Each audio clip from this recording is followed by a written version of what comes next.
hero calling or something. So Right. Right. Now, so Dr. Swisher's hand here is another one that I'm like, I don't think I would have played it that way. I don't think I would have played nines with just a call. Because there's so many cards. There's any card above my card, and I'm like, I make playing this flop really, really difficult, right? He got the perfect flop to do what he was doing, but if I were in his shoes, knowing that the button or the cutoff is going to be opening, a little bit wider, I'd probably throw in a three bet there. yeah, I was thinking the same thing when I seen that. Especially from a late position raise, I think you should be three betting pretty often there. Now, big pairs, like really big pairs, queens, kings, aces, I can see a call because you limit the number of cards that are going to come on the flop that scare you, right? But with nines, I think I probably three bet pretty high there. Yeah, because and most of the time you're gonna have higher cards on the flop, and that's gonna be really tough to play Yep. post flop with nines. Yep. Let's keep going. We got ace king suited. And this is like okay. I thought it was super early, but he's No, all in that for guy's all in. 20. Yeah. So we probably go. Is this a spot where you change it up, or are you doing like your 2.5, 2.7 ish? I don't know what I raised it to, but another thing that tends to happen is like, let me see if I can see. I don't know where your big blinds indicator is on your stat HUD sheets or your stats there. So 11, 13, 28, 27 bigs and 0 bigs. So I could see myself just min raising here. Actually, I kind of vaguely remember this hand, and I think I was running out of time bank and trying to pick the size, and so I ended up having to force myself to min raise. I think, Okay. but I haven't cheated and looked ahead and figured out what it is that I did.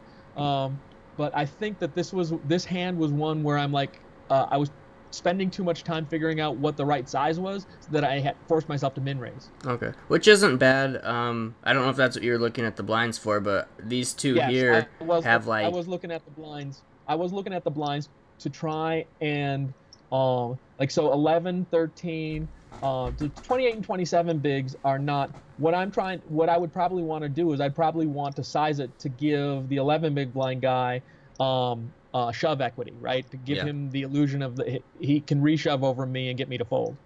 yeah, I would agree with that. So the two stacks beside you, basically, you're kind of targeting both of them. The other guy only has like 13, I think. So, and he just flats, which I think is terrible. I think it's terrible too. And I was gonna ask if you're ripping most flops or if you're connecting with some of it, but I guess we'd. Well, when Gary rips, Well, does he? I think the side pot's up there for some reason. Because we have maybe that's 18. right. Yeah, you're right. That's a side pot. Yeah. Gary's not in the hand. No. So there's So, like 2,200 to be won here. So are you pushing on a lot of flops here?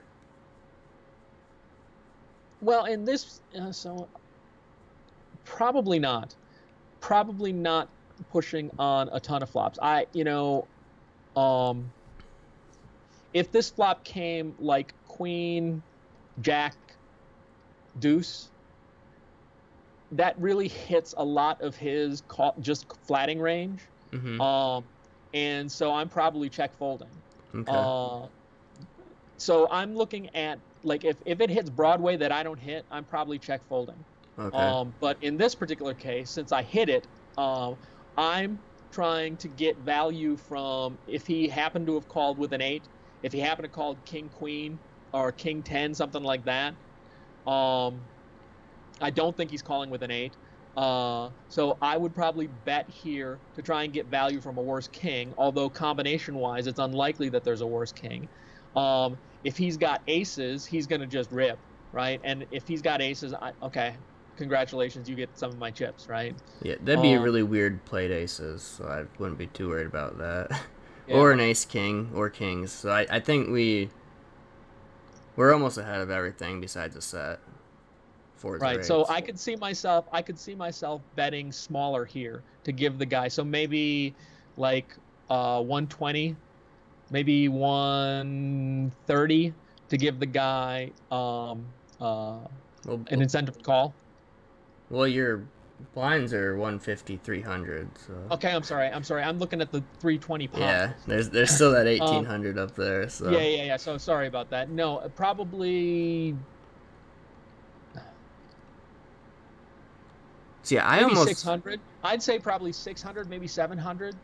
okay. See, my thought process here is I would say we're either checking or shoving, and I Yeah, I mean could see that. I could see that. I could see either of those, but I'm looking at his stack size of 2400, right? yeah. Well, Uh, that's why I don't think he can call too much. I think he's gonna hit a piece and go with it or go away.